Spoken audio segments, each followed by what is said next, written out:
We're definitely live now. We're live, and I'm not blurry. What's up, everybody? Welcome in to the FYF live show. Oui Baguette, now in French in France as well. Jill and I decided we just wanted to wake up and talk some ball and figured some people might be interested in joining us instead of us doing it on our lonely little Zoom call in my living room. So here we are. And I didn't say oui Baguette for no reason. I'm wearing my brown shirt. Is the Tasmanian Devil one? Yeah, it's got the Tasmanian Devil on it. I'm going to wear it probably every day until a hole rips in it because it's my new favorite shirt. Can you take the outer shirt off and show us the back? Oh, yeah, you're right. The back is the best part of this shirt. I love the numbers. I love the numbers that Tasmanian Devil chose. The double zeros.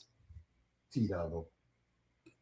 Amazing. There's an NFL player who has like just the first initial and then the last name. T. Pryor. Why would you go to Terrell Pryor first? Why wouldn't you go to Terrell Pryor first? I feel like that's a top-of-mind player 100% of the time. Adam Thielen? No. Who is it? I feel like there's one player that does this. We're going to have to look it up. Joey in here said, good morning, boys. I'm going to see if I can Google that while we're yapping here, if I can find the one player with the initial on the back of there. A. Thielen? No, that doesn't sound right. That's what I just said. Oh, maybe that's why it was fresh in my mind. Maybe it's Adam Thielen. Yeah, it could be Pryor. Adam Thielen or Terrell Pryor if I had to put my money on one of the two people. One of those two. Joe, you want to go to France next year to watch the Saints play the Browns? Are they doing a France game? Yeah, it was officially announced this weekend. The first NFL France game is going to be next season in the Stade de Paris against the New Orleans Saints. My Cleveland Browns are going to go over there to face them. Shedeur Sanders is going French, y'all. Maybe. Yeah, I'm not flying all the way to France to watch the Browns lose to the Saints. That's going to be Browns Saints is such a fun. I like that we get a new country and we immediately give them our shittiest matchup. We send them Tyler Shaw versus Shedeur Sanders. And Shedeur Sanders. It's going to be hot. We don't have to talk about that game for too much longer. I just thought it was exciting that we're going to be playing in France over there. We got Scamps in the chat saying hi, guys. What's up, Mr. Scampers? Good to see you, Scamps. We missed you, buddy. Welcome in. Well, it is Super Bowl week, y'all, and they've got NFL honors on Thursday as well, and the NFL Pro Bowl games, everybody's favorite thing. I can tell from all the reactions on Twitter that everyone absolutely loves this. Joe, the first thing I wanted to bring up, because I was looking at the betting odds for NFL MVP and then Offensive Player of the Year, and I started thinking, like, what? Like, I started just getting a little bit confused as like, why is Drake May on both lists, but then Matthew Stafford isn't on both lists? Like, if he's up for MVP, wouldn't he also be up for Offensive Player of the Year? And if not, are they just saying Offensive Player of the Year is like second place MVP? So I was reading a little bit about it, and it makes complete sense. I'm an idiot. MVP is very much focused on like leader of the team and wins. Know what I mean? Like you can't be an MVP if your team's not winning, and if you're not a reason that they're winning. And it doesn't always show up on the stat sheet necessarily. Where Offensive Player of the Year, like that's about records. That's about breaking records, large stats. You need high touchdown volume, things like that. So I guess with Drake May, that's why he snuck onto that list. He was more of a factor in that way for his team. But it also makes me realize he's probably not going to win Offensive Player of the Year with some of the other names on there. Yeah, who do we got for Offensive Player of the Year? We got Drake May, Christian McCaffrey, Puka Nacua, Bijan Robinson, and Jackson Smith and Jigba. He's the only quarterback there, which is interesting, like in that finals list. Yeah, it makes me wonder. I haven't looked at end of season QB stats. Was there anything crazy this year, record setting wise? I don't think on quarterback side is Drake May. It's not like he passed a ton or ran a ton. I feel like they just won. Yeah, we've got, which makes the most valuable player point that you were making make sense because the Patriots were really reliant on Drake May.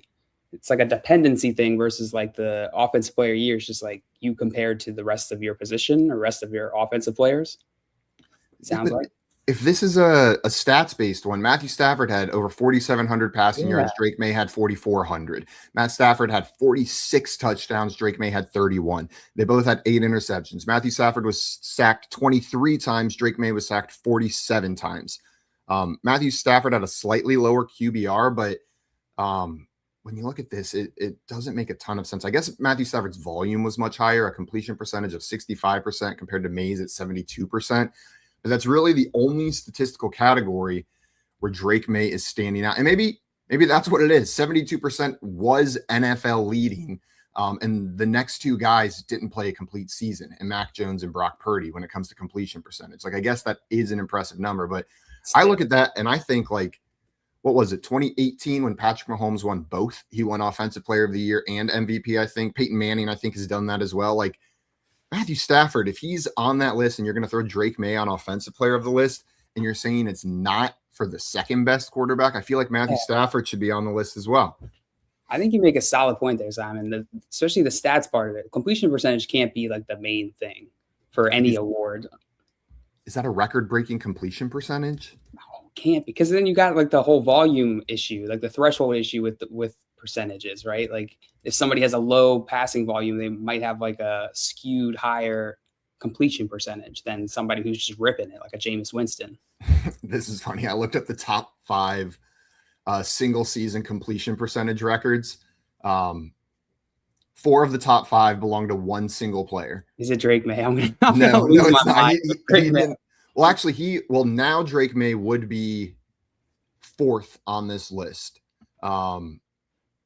So it would be 3 of the top 5. But prior to Drake May's season this year, we've got Drew Brees at number 1 in 2018, Drew Brees at number 2 in 2019, Drew Brees at number 3 in 2017, Sam Bradford at number 4 in 2016, and then Drew Brees in 2009 tied with Joe Burrow in 2024 at number 5.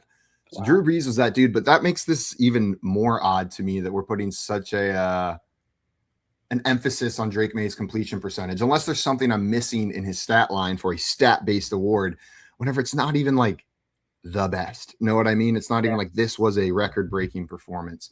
This could all be moot. He's probably not going to win. You look at the betting odds. I think the voters agree with us. There were other record-breaking or highly impressive statistical performances from non-quarterback positions, but I'm feeling my feathers rustled for Matthew Stafford that that was a season worthy of being on both lists. I think maybe not winning both. I don't think it was on par with some of those seasons we talked about, but he should have been nominated. If Drake May's on the list for Offensive Player of the Year, so should Matthew Stafford. I guess maybe you can make the argument that Matthew Stafford had greater support system around him. But then MVP, that would make less sense for MVP, I feel like. Yeah, no, that's a good point. That's a good point. That's a really good point. All right. And that would make Drake May more likely for MVP in my mind. Yeah, you know what I mean? Yeah. No, you're right. You're right. I don't know, man. It doesn't really make sense. Let's go through these and pick who we think is going to win each one, though. Let's start with the one that we were talking with the longest here first, the Offensive Player of the Year. Yeah, I'm going to pull these up. Hold on. Yeah, do it. While you're doing that, I'm going to pull up Joey's quote right here. He said, courtesy of Jay Cutta on X, in this century, every time the Super Bowl has been played in between the two teams, one team traveling east, one team traveling west, the team traveling west has won. That's what he was saying on the game show the other day. Is Seattle west of San Francisco? Yeah. I mean, maybe ever so slightly, right? Yeah, I've never been to San Francisco. I've lived in Seattle. They're both on the Pacific Coast. I'm going to pull up San Francisco. You're pulling up a map. Yes, it is ever so slightly. Wait, no, it's to the east. Both teams are technically traveling west to the Super Bowl is the problem. How does that math work out, Joe? When both teams turn west, I mean. Seattle's about this far from San Francisco whenever you look at it that way, but both teams are traveling west. Unless Seattle took a beach vacation before they flew out there. You got them pulled up? Yeah. There we go. All right. So most valuable player, we got Josh Allen, Trevor Lawrence, Drake May, CMC, and Matt Stafford. Which one of these do you think Simon's going to win? Matt Stafford. I think you throw 46 touchdowns and 8 interceptions and lead a team to a playoff spot like that, looking as impressive as you did, you win the MVP. Yeah. Josh Allen's not – it's hard to believe Josh Allen's going to get it given the end of that season. He got his coach fired. And then Trevor Lawrence is a feel-good story. I would love for that to happen, but it wasn't good. It didn't feel good enough. Drake May, we already talked about him. That's a pretty good story. Christian McCaffrey, with the end of the last few games of his season, I don't think he'll beat out the quarterbacks here. So I think you're right. I think it's Matt Stafford. It's either Matthew Stafford or Drake May. I think Matthew Stafford gets it though. Spoiler alert, I got another award in mind for our Prince Who Was Promised a little bit later on this list, Trevor Lawrence. Oh, yeah? I think that promise came true a little late, and that is perfect for another award. I wanted so bad to be able to say Christian McCaffrey there, but just the end of the season didn't give you that final know what I mean? In that game for the number 1 seed, had Christian McCaffrey had 200 all-purpose yards in a game where they beat the Seahawks and got the number 1 seed, then we would have had a conversation, I think, but it didn't happen. Yeah. It would have been nice. I would have loved to see a running back win. Our defensive player of the year, Will Anderson Jr., Nick Bonito, Myles Garrett, Aiden Hutchinson, or Micah Parsons. This is a fun one. I love Micah Parsons in there just for shits and gigs here. I mean, when you look at that Packers defense with and without him at the end of the season, that was an entirely different unit. Yeah. You know, like that Packers defense was not scary without Micah Parsons. That Packers defense was genuinely scary for opposing quarterbacks with Micah Parsons on it. All right, Simon, at the count, when I get count down from 3, say who you think is going to win this one. Okay. 3, 2, 1. Myles Garrett. Yeah, you don't break the single season sack record and not win defensive player of the year. Like, again, these are stat awards like we were talking about earlier. The defensive player, the offensive player, they're looking for insane statistical output. It doesn't get more insane than breaking the all-time sack record. I think Will Anderson Jr. is a worthy conversation here after the year he had. I don't disagree with you. That defense made the Texans a team that people feared to play in the playoffs. And Will Anderson Jr. was the primary piece of that. Like, they weren't scared of CJ Stroud in that offense, but they still didn't, like, teams did not want to play them. They were a scary out in the NFL playoffs because of him. He just was like, it felt like all season he was on top of the play. He was just like running, desperate to get whatever tackle or sack he needed. And it made really fun football to watch. It did make really fun football to watch. I think unfortunately for these other players that had great seasons, Myles Garrett set the record. They're going to give that to him. He's a game breaker. We'll see what that defense is next year without Jim Schwartz. Oh, true. Yeah. I don't know. You think Jim Schwartz is giving Myles Garrett the magic? No, but I think Myles Garrett likes playing in Jim Schwartz's scheme. It may not be a record-breaking thing, but he's going to be a gift to whatever defensive coordinator goes there. And the Browns are like a shitty enough team. I think 31 out of 32 teams would let a coach out of their contract after a head coaching change. The Browns may be the one team, like Jim Schwartz is under contract. They may just say, no, like, sorry, you can't go to another team. You're staying. Stay and play. Stay and play. Joey agreeing with us. Myles Garrett. He said Levi Stadium. He gave us latitude, longitude. Okay. That is barely west. I guess I was just looking at the dots of the centers of the city, not where the stadiums were themselves. Okay, stand corrected. Sorry, Jay Cutta. Sorry, Joey. Wow. Lumen Field. I knew it when it was CenturyLink. Bring back the good old days. All right, offensive player of the year, Simon. Drake May, Christian McCaffrey, Puka Nacua, Bijan Robinson, Jackson Smith, and Jigba. Is this one a no-brainer? Is it Myles Garrett? It's Myles Garrett as well. Who do you think this one is? Puka didn't play enough. Bijan had an insanely good season. I think it's Jackson Smith and Jigba. I'm with you. I don't think the Seahawks have a run without him. No, he led the league in receiving yards, had double-digit touchdowns, but even when you take that away, you just watch the Seattle offense. It kind of runs through that Sam Darnold JSN connection. He looks like he's opening up the game for them in a different way than the Rashid Shaheed edition, like we talked about on the game show last week, but it's got to be JSN. And if this is a most fun player to watch on the field, JSN, I think, would win it this year as well. Like, he's just been like smile-inducing to watch on that field. He is. He's kind of like I don't know, like he's got this like nice guy demeanor, but then they just like cut to him after a catch, and he looks like he's so annoying to play against. He's such a mean guy. Dude, and I think it's crazy how well they did the transition from DK Metcalf, Tyler Lockett to the new era of JSN. Know what I mean? Like, not always do we see that. We kind of see the old guy hang on, and is the new guy going to take over? Is he going to be the number 1? Is he going to be the number 2? What's going on here? And they said, no, we got our new number 1. We're going to let these guys walk. We're going to trade them. We're going to save on salary because we have our dude, and they were right. Called their They shot. were. Clint Kubiak said, "Watch this with JSN."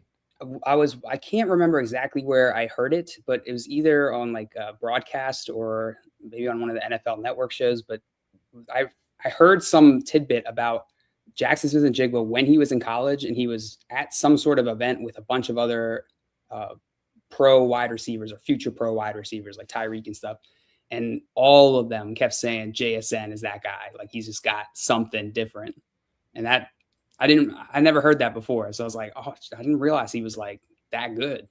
It's something that I've really come to appreciate in football players over the past year. And I'm going to start putting it into my fantasy analysis.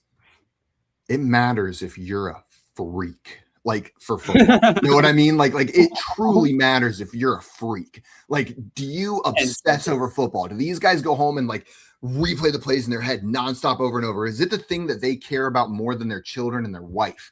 And if so, like that's a good thing for their game. That makes them more fun to watch.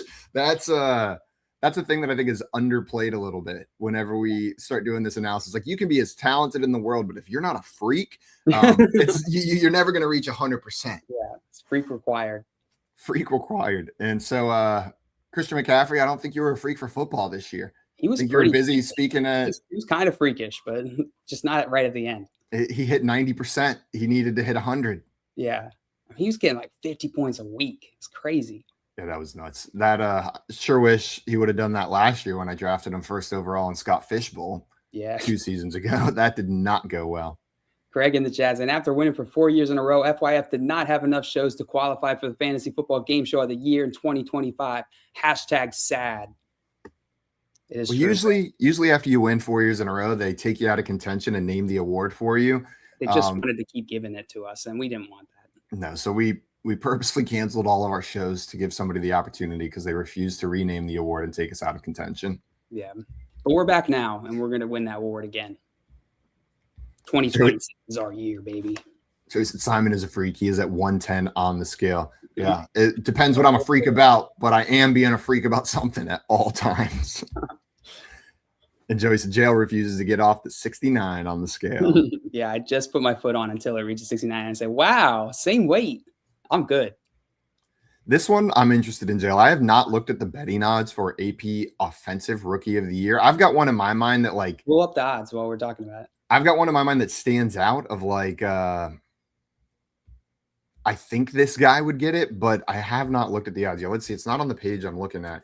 But we got Jackson Dart, Emeka Egbuka, Trevion Henderson, Tedero McMillan, and Tyler Shuck, Offensive Rookie of the Year.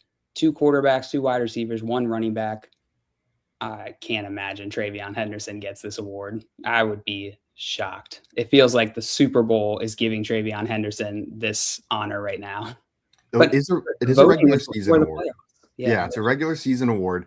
The names that stand out to me that I think should not get it are Jackson Dart and Tyler Shaw.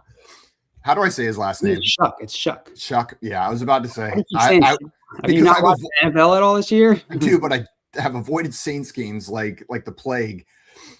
Don't know how to pronounce his last name. That's a host fatal flaw right there. Tomorrow I'll Google pronunciations. That was the 2025 Simon coming out. 2026 Simon coming out. It's never going to do that one. Never going to do that again. Ted would get his vote. Rose Consistence or Tedero. Sorry, I forgot he doesn't like Ted. I could see that. He was super consistent. It just like the offense didn't do much. And his consistency was like great for him, great for fantasy. But I don't know that it impacted his offensive team or was like that separate from the other rookie wide receivers in past years. I tend to agree with Joey here whenever I look at all the other names on here. Egbuka had a great stretch, looked good at times, but wasn't even always necessarily the number one like offensive option on his team. He would have got it if he kept it up a little, like just this middle second half. He would have got it for sure. 100%. He just couldn't keep it up. I hate when that happens. Could be a valid point, but their season just tanked. So, and again, this is a stat award, which leads me to go a little bit more towards Tortora as well, because I think he, like Joey said, he was consistent throughout the entire year. Tedero. It's 8:35 a.m. The season ended, and I've wiped my memory of every team that's not the Seahawks or the Rams. Don't clip this. Auto gets clipped. Henderson split carries with Ramondre, and I don't think was particularly more impressive than him in that offense. I'm a Joey. I think this goes to McMillan. And if it's not going to go to McMillan, I would want it to go to Egbuka or Dart probably, but Egbuka didn't do enough down the stretch of the season to get it done. Yeah, I agree with you guys. I think Tet is worthy of the discussion. I think Jackson Dart and Tyler Shuck both stand out to me as better than expected and better standing out above the other rookies. If they had AP offensive or AP rookie MVP instead of AP offensive player of the year, I would give it to Jackson Dart. Know what I mean? He kind of like changed the tone of that Giants team. His rushing stats were solid. Like he didn't have a ton of his passing stats weren't bad either. He did a lot with Wan'Dale Robinson, Darius Slayton, all these pieces where Matthew Stafford didn't have to deal with no Wan'Dale Robinson, Darius Slayton as his main wide receivers. He rushed a ton of rushing touchdowns. He was getting one like every game. Jackson Dart, 487 rushing yards is nothing to sneeze at. I think I might go Jackson Dart here. He really blew it away this season. And I think the main reason they didn't do well was because the Giants weren't in a position to do well. Now they got your boy. Now it's the Ravens 2.0. It makes me so mad.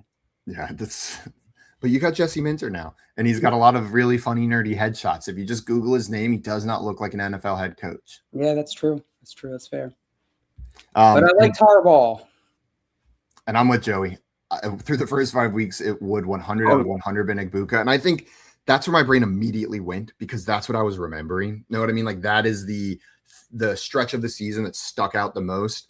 McMillan did it consistently. He ended with over 1,000 yards, but Egbuka, that was fun at the beginning of the season, man. Yeah, that was. And Skater said, well, it's not hard to stand above Dylan Gabriel and Shedeur Sanders at the position. Yeah, when you look at the other rookies, the competition wasn't too tight. No. Well, now this is the one I think we both have really strong opinions on and really know the answer to is the defensive rookie of the year presented by EA Sports Madden NFL. Abdul Carter's, I think, because we had a bet in on him as offense or defensive player of the rookie of the year. Craig, let us know. You're our IDP guy in the chat. Let us know who you think should win the defensive rookie of the year, and then we'll go do our research. He said Carson Schwessinger. Oh, the Cleveland Browns linebacker. I was going to say Simon will learn how to say this name. Well, that one looks well, yeah, I'll learn that one for next week instead of butchering it live on TV. This is the one I wanted to talk about because this award I feel like has meant different things in different years past. The AP Comeback Player of the Year. Sometimes it's the you broke your leg and now you're good award. Sometimes it's the you died on the field and now you're alive award. Sometimes it's the you sucked for a while but now you're good award. And this year feels like a you sucked and now you're good award in my mind. Like there's a couple injury guys, like you got Christian McCaffrey on there who you could argue came back, but like he was going to be good. Like what he was good the year before he got injured. He got injured and he was good again the year after. Like, give me a break. I want the guy who was touted to be the next Andrew Luck, the next Peyton Manning. He came into the league, fail. People were saying he doesn't care about the game. He's not a freak for football. But when you look at the coaches in Jacksonville over the years, Trevor Lawrence has been put through it. You finally give him the guy in Liam Cohen, and suddenly Trevor Lawrence is leading this team to an AFC South title, a playoff push. They almost knock off the Bills. I think they should have beaten the Bills in that game in the playoffs. Trevor Lawrence is the AP Comeback Player of the Year for me. Trying not to let my Clemson bias shine through, but that's a player that was, I think, almost written off as a bust for a first overall pick.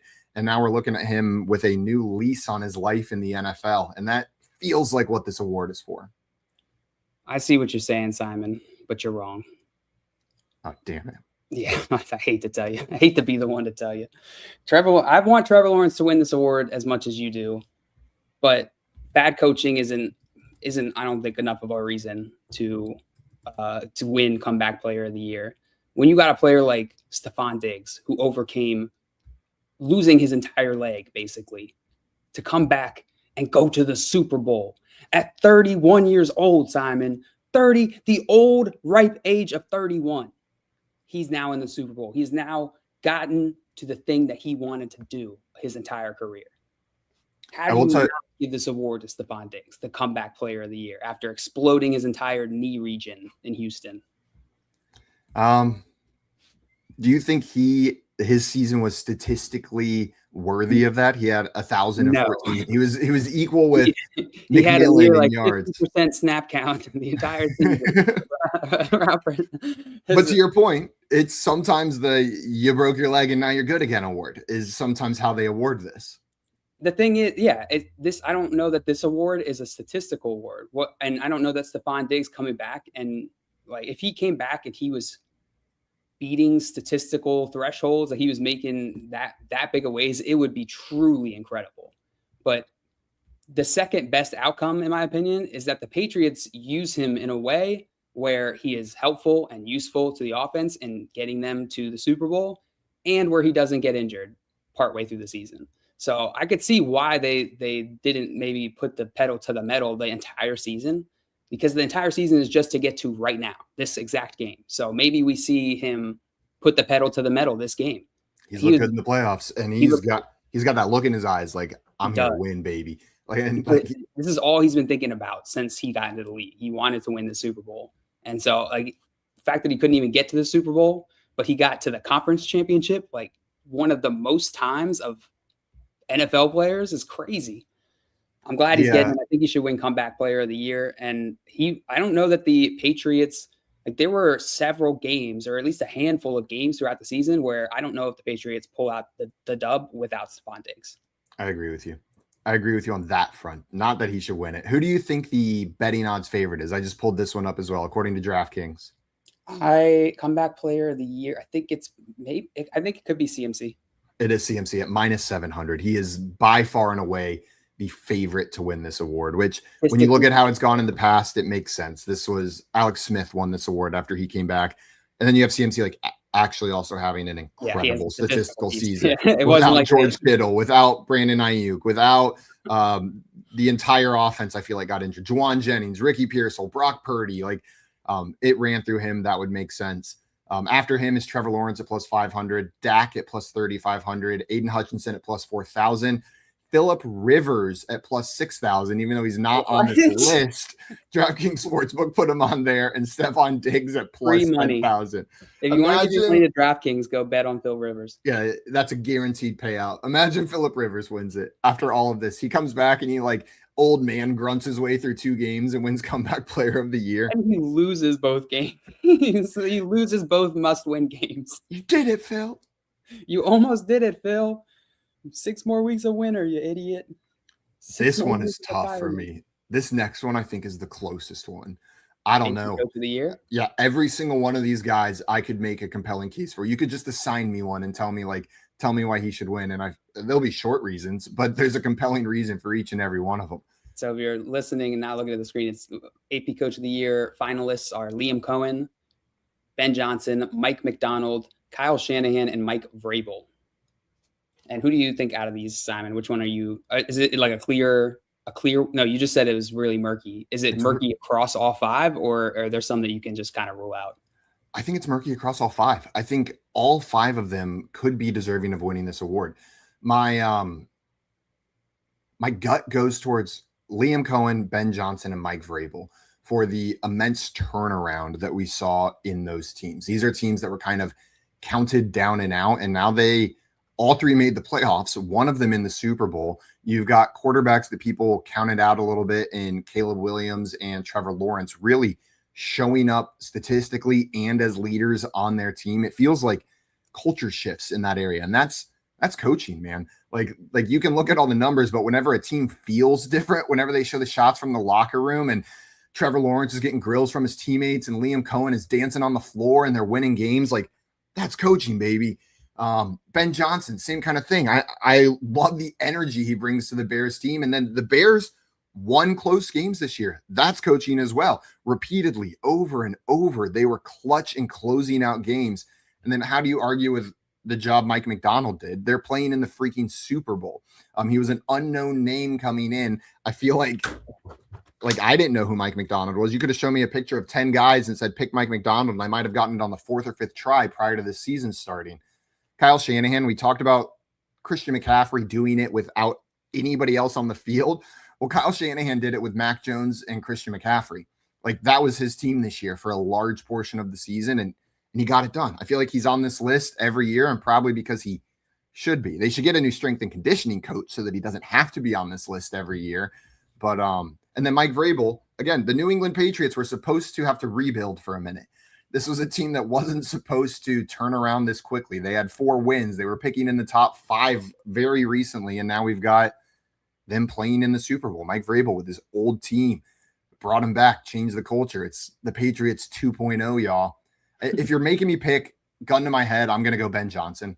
Ben Johnson. I think that's the most impressive cultural turnaround. The Jaguars felt like they went from like culturally to this is up here. The Chicago Bears felt like they were in the dumpster fire culturally. That was a tortured fan base, a tortured team, and the vibes are good there, man. Like, that is a good team to watch, and the wins match it. Yeah, no, I'm with you. I think there's a lot to be excited about as a Bears guy. Really, all these teams, maybe the 49ers are getting kind of sick of Shanahan. I'm not really sure. They shouldn't be. He's a good coach. A lot of just too many injuries. I think Vrabel could win this. I think Mike Macdonald and I think Ben Johnson are the 3 I would likely bet on if I had to pick. I'm pulling up the odds right now. Yeah, Vrabel is the odds-on favorite to win it, which makes sense. Yeah, and then Mike Macdonald makes sense. Both it's just Super Bowl coaches, interestingly enough. And then Ben Johnson, I feel like I could see your point, Simon. I think maybe why I don't feel like Ben Johnson stands out to me is because it feels like he hit the expectation. The expectation was high, and he hit it, which was great. And now it's going to be higher, but it doesn't feel like like Mike Vrabel, the expectations were much lower, and he exceeded them. I bet more people at the beginning of the season put the Bears making a deep playoff run than the Patriots, whenever you put it that way. I don't think many people looked at this Patriots team and thought this was the year that they were going to make that comeback. And the odds makers agree with you. Minus 285 are the closing odds for Mike Vrabel. Mike Macdonald's at plus 300. Ben Johnson and Liam Cohen at plus 1,800. We'll see. I would not be mad with any of these players or any of these coaches winning it. I think I'm biased by the vibes of Ben Johnson and Caleb Williams. Yeah. But I think AP Coach of the Year, like, coaching is vibes, man. Like, there's a real element to it. There's a statistical element to it. There's a skill element to it. But there's a vibes element you got to nail. And Ben Johnson, I feel like, is nailing that in a way that some of these coaches wish they could sniff.